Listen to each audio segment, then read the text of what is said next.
Olá, meus amigos queridos, que todos estejam bem, com a graça de Deus Pai. Pai nosso que estás no céu, santificado seja o vosso nome. Venha a nós o vosso reino, seja feita a vossa vontade, assim na terra como no céu. Pão nosso de cada dia, dai-nos, ó Pai, hoje e sempre. Perdoai nossas dívidas, como também devemos perdoar aos devedores. Não nos deixes que caiamos em tentações e livrai-nos do mal. Amém.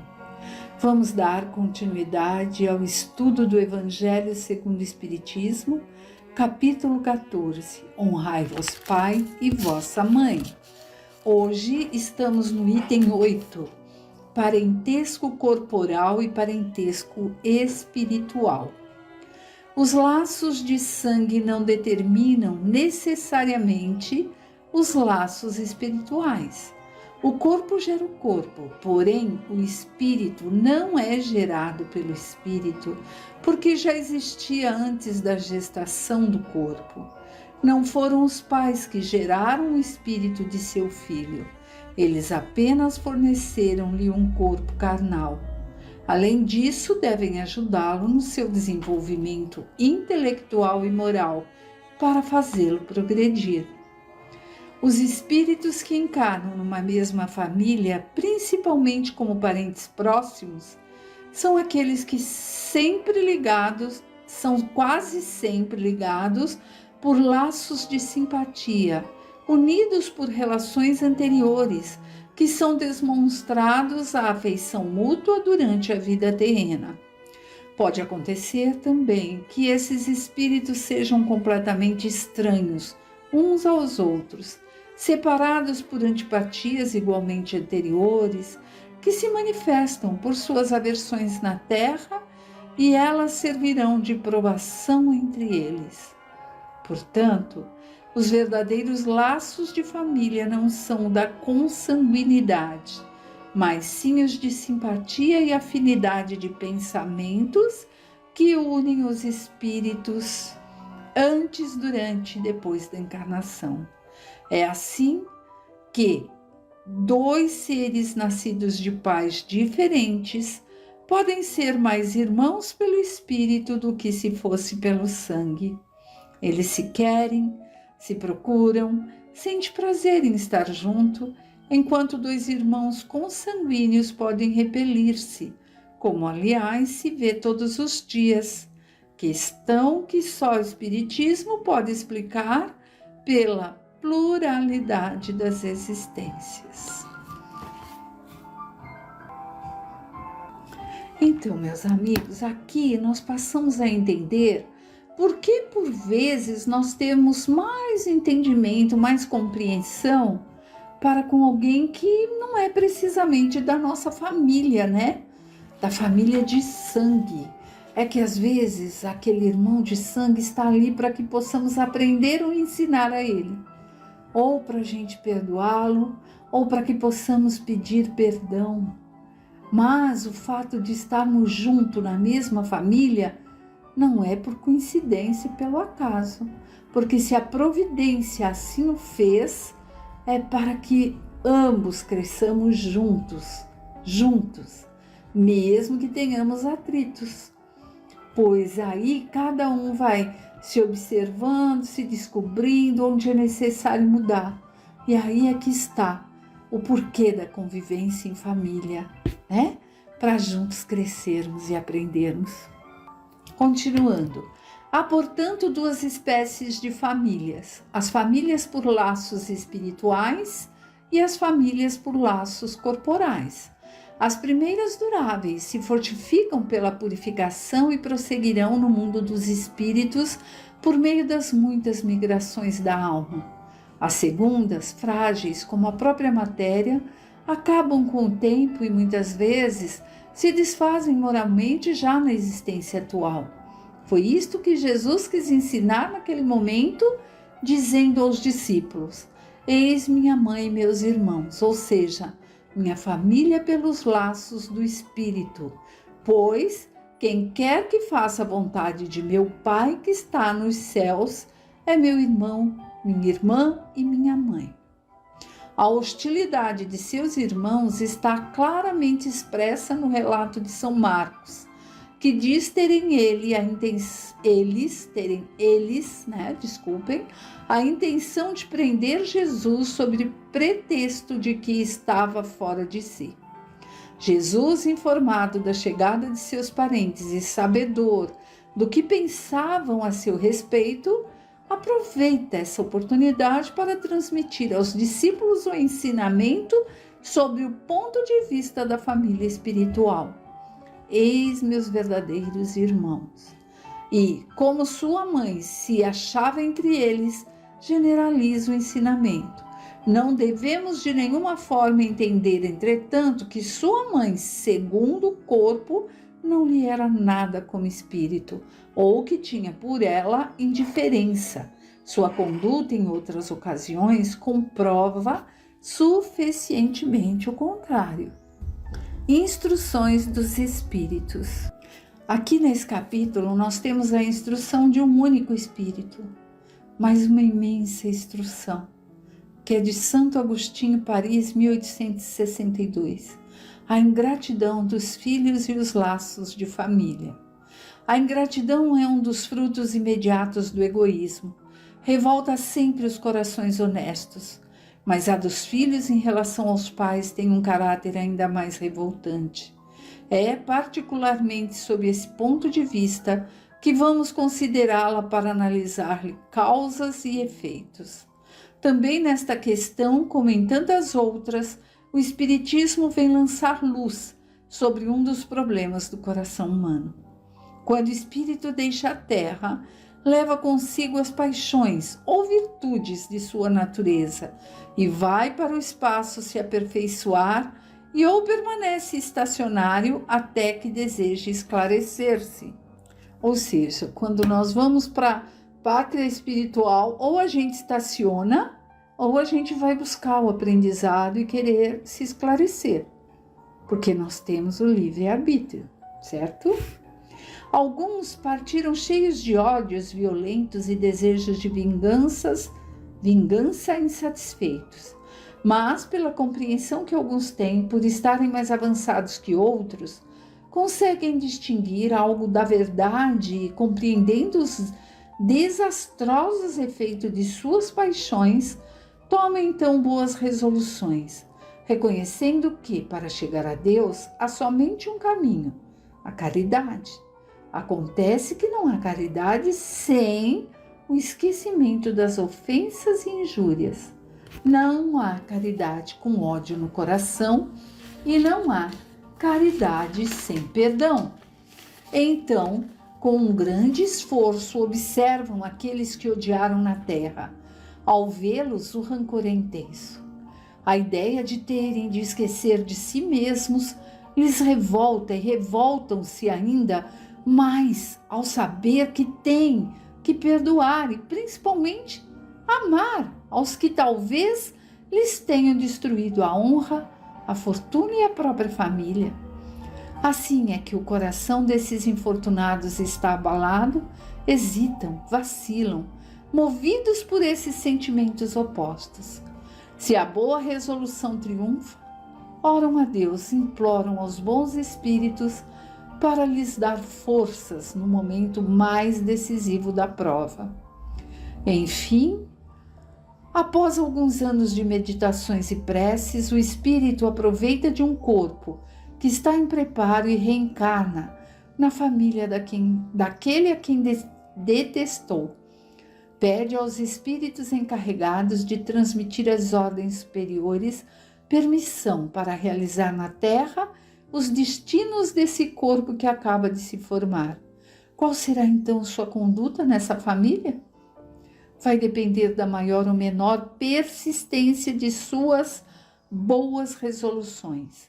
O contato incessante com os seres a quem odiou é uma prova terrível sobre a qual ele às vezes fracassa se sua vontade não for bastante forte. Ou seja, gente, quando ele fala aqui dessa vontade bastante forte, quer dizer que nós temos que ter uma vontade verdadeira, para que haja essa aceitação de receber aquele por quem a gente passou com tamanha dificuldade enquanto encarnada, né? E aí é que às vezes ocorrem, o filho aceita ali reencarnar daquela mãe e por vezes quando já está no ventre ainda tem um pouco das lembranças, né? Está em fase de esquecimento, mas se lembra e acaba ali causando o aborto espontâneo, ou na hora do nascimento tem ali o cordão enrolado no pescoço e tantas coisas. A gente pode ver, quem já leu nos Missionários da Luz, o caso de Segismundo, que mostra bem isso, o medo que ele tinha de reencarnar naquela família. Dessa forma, de acordo com a boa ou má resolução que tomar, será amigo ou inimigo daqueles no meio dos quais terá que viver. Assim se explicam ódios, repulsas instintivas que se notam em algumas crianças e que nenhum ato anterior parece justificar. Nada de fato nessa nova existência pôde provocar essa antipatia. Para compreendê-la é necessário voltar os olhos ao passado. Então, aqui quando nós vemos isso, são aqueles que reencarnam, mas que estavam nessa situação de ódio profundo numa encarnação anterior e que acabam conseguindo passar, nasceram, mas aquela antagonia de sentimento entre pai, filho, mãe, filha, irmãos, parentes, seja lá quem for, acaba sendo impregnado ali dentro, fica ali, parece que faz parte do íntimo essa repulsa. E por vezes tem aqueles casos que a gente se vê de patricídio, de coisas terríveis, né? Mas que aí acabam causando uma dívida ainda maior para a próxima encarnação, até que se busque aprender e busque ali a reparar essas antagonias, essas raivas, essas repulsas, para que consiga, porque de uma forma ou de outra, hão de ter que passar pela prova, ou numa encarnação ou em outra, né? Espíritas, compreendei o grande papel da humanidade. Compreendei que, quando gera um corpo, a alma que nele reencarna vem do espaço para progredir. Cumpri vossos deveres e colocai todo o vosso amor em aproximar essa alma de Deus. Esta é a missão que vos está confiada e recebereis a recompensa se a cumprirdes fielmente. Vossos cuidados, a educação que dareis, ajudarão o seu aperfeiçoamento e o bem-estar no futuro. Lembrai-vos de que, a cada pai e a cada mãe, Deus perguntará: que fizeste do filho confiado à vossa guarda? Então, gente, olha a pergunta: que fizeste do filho confiado à vossa guarda? Por que será a vossa guarda? Porque antes de ser nosso filho, é filho de Deus, né? É filho de Deus. Então a gente precisa educá-lo como filhos nossos, que o é aqui, enquanto encarnados, mas estamos ali tendo uma joia preciosa na mão, filho de Deus, para que saibamos sim dizer não nos momentos necessários. Porque enquanto pais, quando dizemos não, é com amor, é para educar, é para ensinar o valor, né, da moralidade, do que é bom, do que é ruim. Então, é não e pronto. E por essa falta de não, e muitos pais que acham engraçada a criança fazer rebeldia e falar malcriações, etc., quando chega lá no futuro, há aquelas crianças, adolescentes ou homens adultos que acabam tirando a própria vida, por vezes, porque não sabem ouvir um não. E o mundo não ensina como o pai, como mãe, como a família. O mundo ensina de outra forma. Então é preciso sim educar. Dizia Isamitiba, né? Quem ama, educa. É preciso saber ouvir um não. Que fizeste do filho que tenho-lhe confiado a guarda? Se permaneceu atrasado por vossa culpa, vosso castigo será vê-lo entre os espíritos sofredores, quando dependia de vós a felicidade. a sua felicidade, né, a do filho. Então vós mesmos, atormentados pelo remorso, pedireis para reparar essa falta.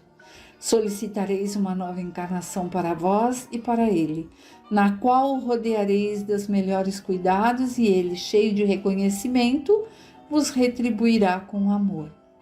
Não rejeiteis, portanto, o filho que no berço repele a mãe, nem aquele que vos paga com ingratidão. Não foi o acaso que o fez assim, e nem a sorte que o enviou para vós. Lembram? Não há acaso, não há coincidência. Uma intuição imperfeita do passado se revela, e disso podeis deduzir que um ou outro já odiou muito, ou foi muito ofendido, que um ou outro veio para perdoar, ser perdoado ou espiar. Mães, abraçai o filho que vos causa desgosto e dizei a vós mesmas: um de nós é culpado. Fazei por merecer os prazeres que Deus concede à maternidade, ensinando a vossos filhos que eles estão na terra para se aperfeiçoar, amar, abençoar. Porém, muitos dentre vós, ao invés de tirar pela educação os maus princípios inatos de existências anteriores, mantêm e desenvolvem esses mesmos princípios por culpa da fraqueza com que agem ou por despreocupação, e mais tarde, vosso coração amargurado pela ingratidão dos filhos, será para vós já nesta vida o começo de vossa expiação. É fraqueza, né? É o achar bonito e engraçado quando a criança ali de pequenininha dá um tapa no rosto da mãe, ou cospe na cara da mãe, ou faz suas vontades. Então tá aí, vamos prestar atenção. Desde o berço, a criança... desculpa, eu pulei um pedacinho. A tarefa não é tão difícil quanto podereis pensar. Ela não exige o saber do mundo, tanto o inculto quanto o sábio podem cumpri-la. E o Espiritismo vem facilitá-la, fazendo-nos conhecer a causa das imperfeições da alma humana. Então, nós que estamos estudando o Espiritismo, nós temos um pouco de esclarecimento, temos sempre que estar procurando, né, os porquês, mas às vezes a gente se pergunta por que a família é tão boa e o filho saiu desse jeito, é uma ovelha negra. Porque tinha que estar ali, porque um outro deve muito e tem que aprender junto. Desde o berço, a criança manifesta os instintos bons ou maus que traz da existência anterior. É preciso aplicar-se em estudá-los, em descobrir, né? Todos os males têm origem no egoísmo e orgulho. Analisai, portanto, os menores sinais que revelam o germe dos vícios e emprenhai-vos em combatê-los, sem esperar que criem raízes profundas. Fazei como um bom jardineiro que corta os brotos daninhos à medida que os vê nascer na árvore.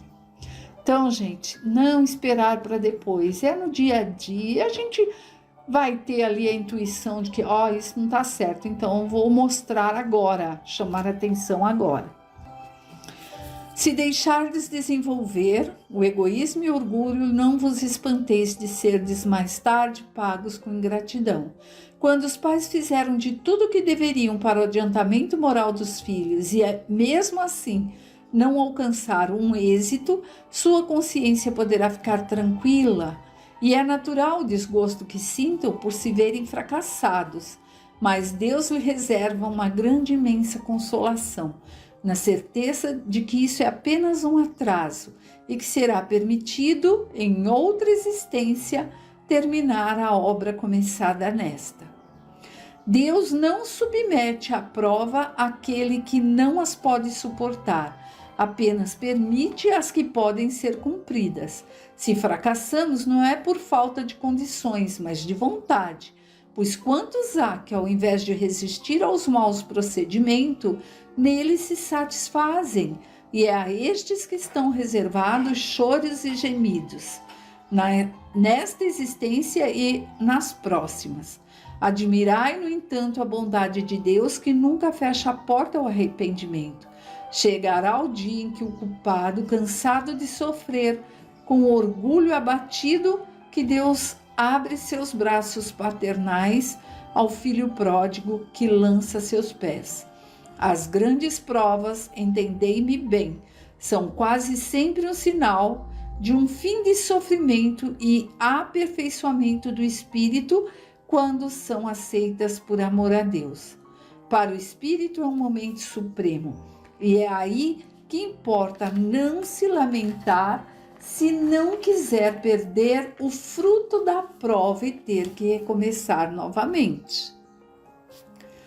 De todas as provas, as mais difíceis são as que afetam o coração, as que as suportam com coragem a miséria e privações materiais, mas que se abatem sob o peso dos desgostos domésticos, esmagado pela ingratidão dos seus.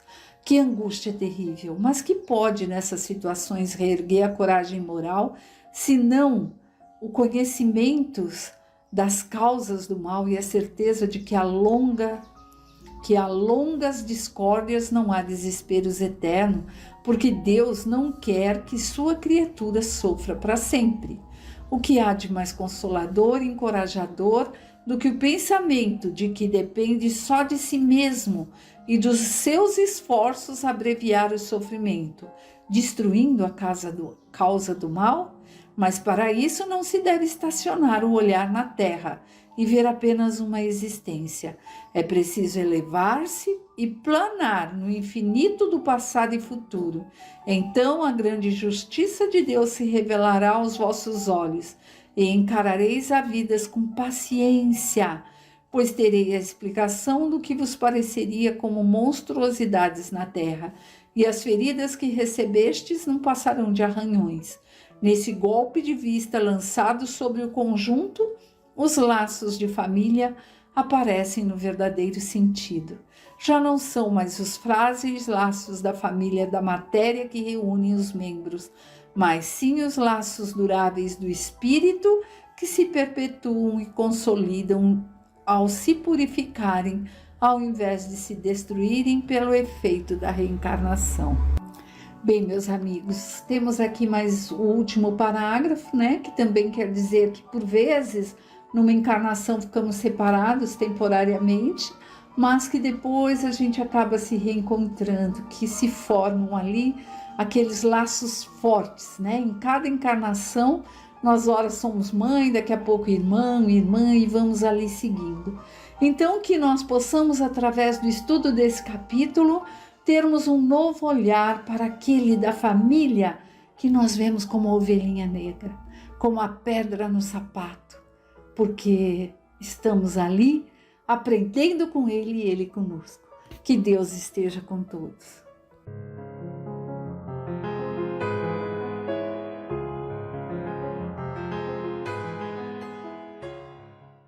Vamos lá, companheiros, que Jesus esteja junto a cada um de nós. Vamos dar continuidade à leitura do Livro dos Espíritos por Allan Kardec. Estamos no livro 4, capítulo 1, Penas e Gozos Terrenos, item 5, Preocupação com a Morte. Kardec faz a seguinte pergunta, 941. A preocupação com a morte é para muitas pessoas uma causa de perplexidade. Mas por que essa preocupação, se elas têm o futuro pela frente? É errado que tenham essa preocupação, mas que queres? Procuram persuadi-las desde cedo de que há um inferno e um paraíso, sendo mais certo que elas vão para o inferno, pois lhes ensinam que aquilo que pertence à própria natureza é um pecado mortal para a alma. Assim, quando se tornam grandes, se tiverem um pouco de raciocínio, não podem admitir isso e se tornam ateus ou materialistas. É dessa maneira que são levados a crer que nada existe além da vida presente. Quanto aos que persistiram na crença da infância, temem o fogo eterno que deve queimá-los sem o destruir. A morte não inspira nenhum temor ao justo, porque a fé lhe dá a certeza do futuro, a esperança lhe acena com uma vida melhor e a caridade, cuja lei praticou, lhe dará a segurança de que não encontrará no mundo em que vai entrar nenhum ser cujo olhar ele deva temer. Kardec aponta a pergunta 730, que está no livro 3º, capítulo 6, Lei de Destruição, que é a seguinte: desde que a morte deve conduzir-nos a uma vida melhor e que nos livra dos males deste mundo, sendo mais de se desejar do que de se temer, porque o homem tem por ela um horror instintivo que a torna motivo de apreensão? Já o dissemos, o homem deve procurar prolongar a sua vida para cumprir a sua tarefa. Foi por isso que Deus lhe deu o instinto de conservação, e esse instinto o sustenta nas suas provas. Sem isso, muito frequentemente, ele se entregaria ao desânimo. A voz secreta que o faz repelir a morte lhe diz que ainda pode fazer alguma coisa pelo seu adiantamento. Quando um perigo o ameaça, ela o adverte de que deve aproveitar o tempo que Deus lhe concede. Mas o ingrato rende geralmente graças à sua estrela em lugar do Criador. Voltando à pergunta 941, Kardec coloca uma nota e diz: o homem carnal, mais ligado à vida corporal do que à vida espiritual, tem na terra suas penas e os seus prazeres materiais. Sua felicidade está na satisfação fugidia de todos os seus desejos. Sua alma, constantemente preocupada e afetada pelas vicissitudes da vida, permanece numa ansiedade e numa tortura perpétua. A morte o amedronta, porque ele duvida do futuro e porque acredita deixar na terra todas as suas afeições e todas as suas esperanças. O homem moral, que se elevou acima das necessidades artificiais criadas pelas paixões, tem desde este mundo prazeres desconhecidos do homem material. A moderação dos seus desejos dá ao seu espírito calma e serenidade. Feliz com o bem que fez, não há para ele decepções e as contrariedades deslizam por sua alma sem lhe deixarem marcas dolorosas. Pergunta 942. Algumas pessoas não acharão estes conselhos de felicidade um pouco banais, não verão neles o que chama lugares comuns ou verdades sediças, e não dirão, por fim, que o segredo da felicidade consiste em saber suportar a infelicidade? Há as que dirão isso, e numerosas, mas muitas delas são como certos doentes aos quais o médico prescreve a dieta. Desejariam ser curados sem remédios e continuando a entregar-se aos excessos. Então, nesse começo, já podemos refletir aqui junto a Kardec, a espiritualidade amiga. Se fala em homem carnal, mais ligado à vida corpórea, e homem moral, que se elevou acima das necessidades dessa vida material. Precisamos avaliar ali em que ponto nós estamos para não termos esse sofrimento, essa preocupação com a morte. No livro Céu e Inferno, por Allan Kardec, capítulo 2, a preocupação com a morte, vamos ver. Item 1. O homem, em qualquer situação social, desde o estado de selvageria, tem o pressentimento inato do futuro. Sua intuição lhe diz que a morte não é a última fase da existência e que aqueles que choramos não estão perdidos para sempre. A crença no futuro é intuitiva e infinitamente mais generalizada que a ideia do nada. Como se explica, entretanto, que entre os que acreditam na imortalidade da alma ainda se encontre tamanho apego às coisas terrenas e tão grande preocupação com a morte? Item 2. A preocupação com a morte é determinada pela sabedoria da providência e uma consequência do instinto de conservação comum a todos os seres vivos. É necessária enquanto o homem não estiver esclarecido a respeito da vida futura, como um contrapeso ao arrastamento que, sem esse freio, o levaria a deixar prematuramente a vida terrena e a negligenciar o seu trabalho neste mundo, que é de servir para o seu próprio adiantamento. É por isso que, entre os povos primitivos, o futuro aparece apenas como vaga intuição, tornando-se mais tarde uma simples esperança e, finalmente, se transformada em certeza, mas ainda assim contrabalançada por um secreto apego à vida corporal. Item 3. À medida que o homem compreende melhor a vida futura, a preocupação com a morte diminui, mas, ao mesmo tempo, compreendendo melhor a sua missão na Terra, ele espera o seu fim com mais calma, resignação e sem medo. A certeza da vida futura dá novo curso às suas ideias e outra finalidade aos seus trabalhos. Antes de ter essa certeza, ele só trabalha com vistas à vida presente. Com essa certeza, ele trabalha com vistas ao futuro, sem negligenciar o presente, porque sabe que seu futuro depende da orientação mais ou menos boa que der ao seu presente. A certeza de reencontrar seus amigos após a morte, de continuar as relações que tinha na terra, de não perder o fruto de nenhum de seus trabalhos, de crescer sem cessar em inteligência e perfeição, lhe dá a paciência de esperar e a coragem de suportar as fadigas passageiras da vida terrena.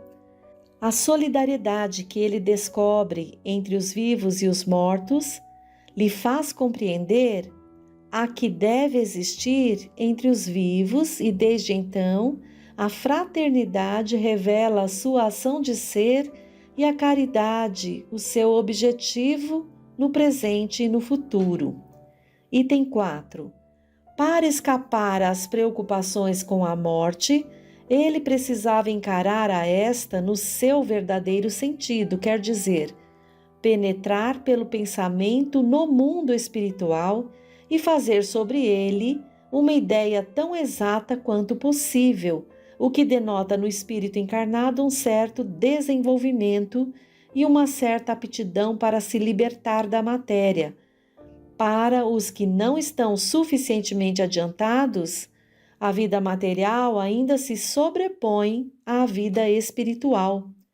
Apegando-se ao exterior, o homem só vê a vida do corpo, quando a vida real é a da alma. O corpo estando privado de vida, tudo lhe parece perdido e ele se desespera.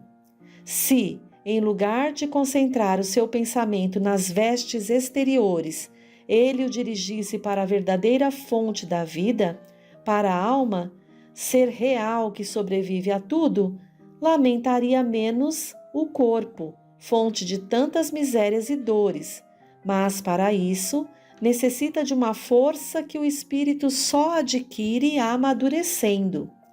A preocupação com a morte está ligada à insuficiência de noções sobre a vida futura. Por isso, quanto mais ela se liga à necessidade de viver, mais aumenta o temor da destruição do corpo como o fim de tudo. Ela é assim provocada pelo secreto desejo de sobrevivência da alma, ainda velada pela incerteza. A preocupação se enfraquece à medida que se desenvolve a certeza e desaparece por completo quando esta se firma. Eis o lado providencial da questão. Seria prudente não perturbar o homem cuja razão ainda não esteja suficientemente forte para suportar a perspectiva demasiado positiva e sedutora de um futuro que poderia levá-lo a negligenciar o presente, necessário ao seu progresso material e intelectual. 5. Esta situação é mantida e prolongada por causas puramente humanas que desaparecerão com o progresso.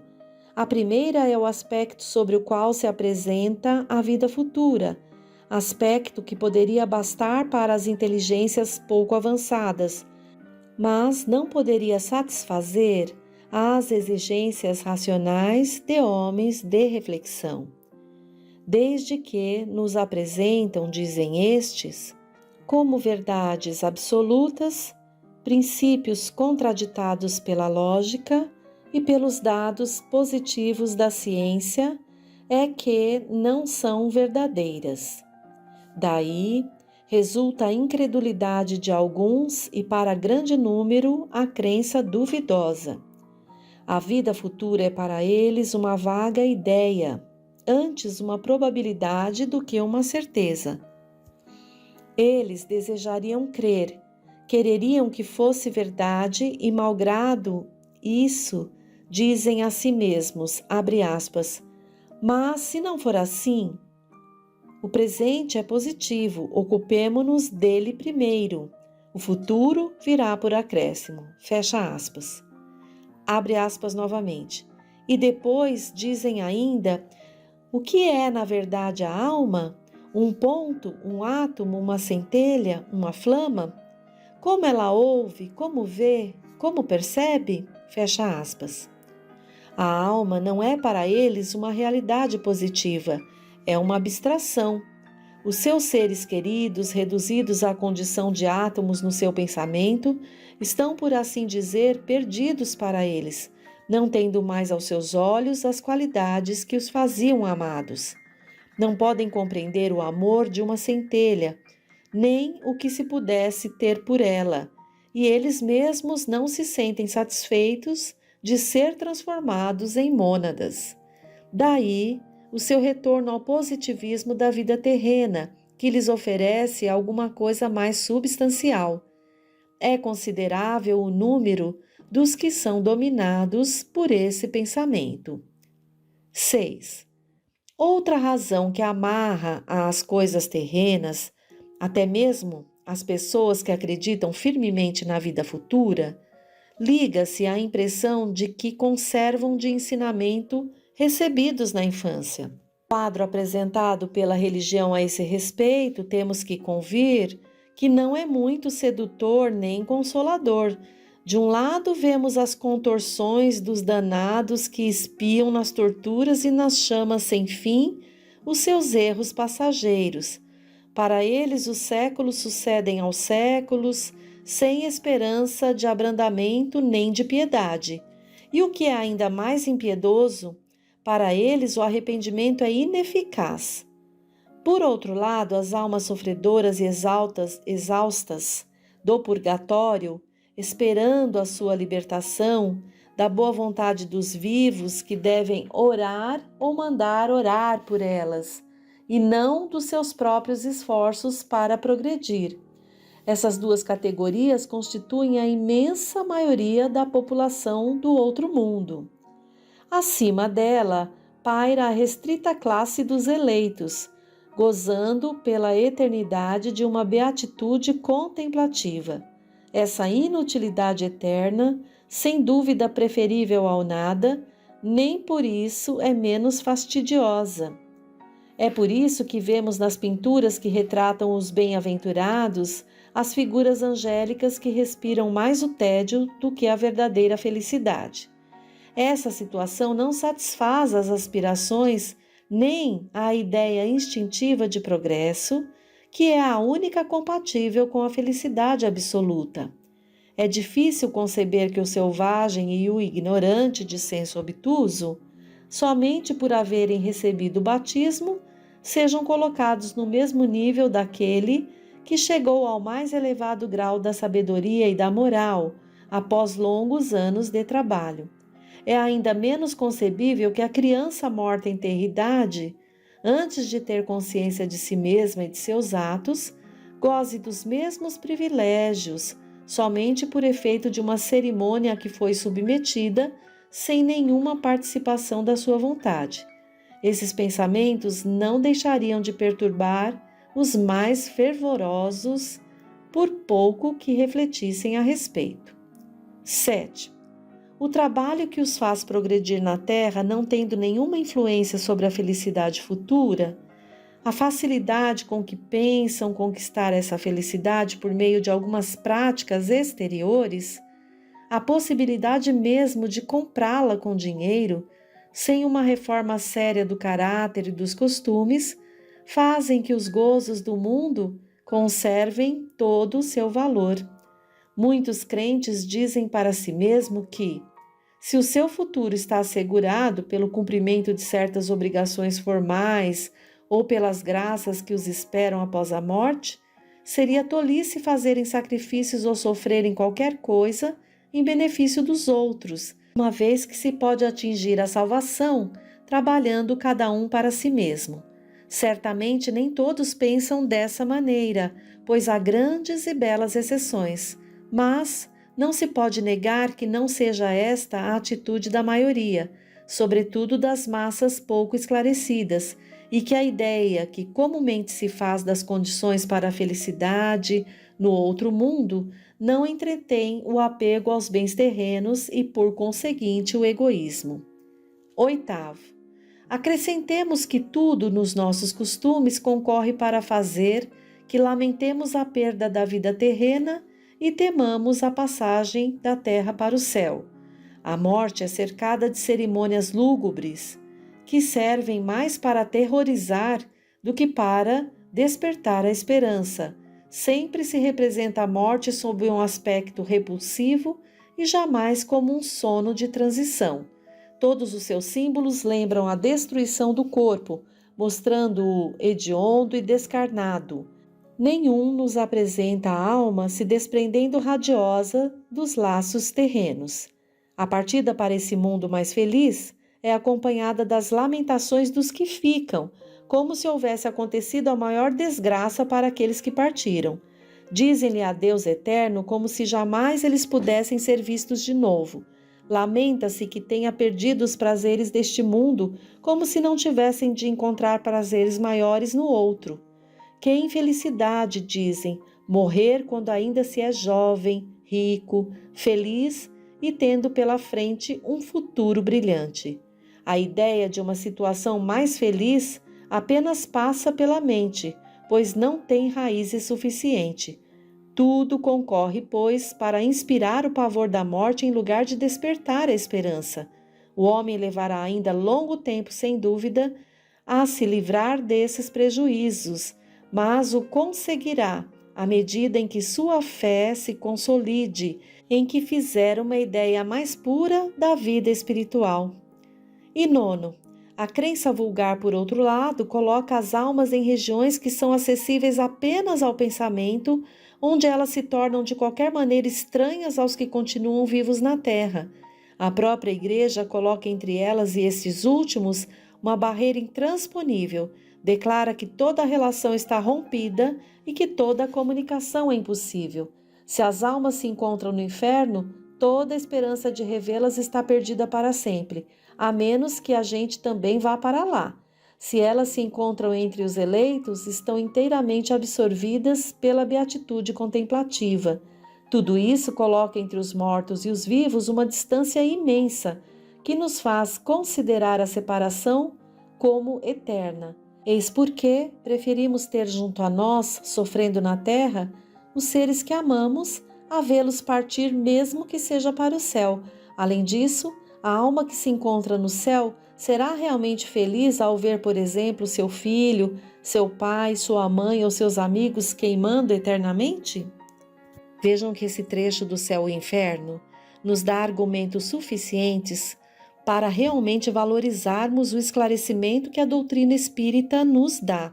O item seguinte, inclusive, é por que os espíritas não se preocupam com a morte. Sabemos que a vida futura não é uma hipótese, mas uma realidade. O mundo espiritual nos aparece em toda a sua realidade viva. A vida futura não é mais do que a continuação da vida presente. Então depende de nós a nossa vida depois de deixarmos o corpo físico. Se buscarmos compreender e praticar as virtudes do Cristo, não temos por que temermos a morte. E essa nossa doutrina maravilhosa ainda nos dá uma bandeira que, se prestarmos atenção, vai nos favorecer. A caridade cobre a multidão dos nossos erros. Sem a caridade não há salvação. Até o próximo encontro, queridos companheiros.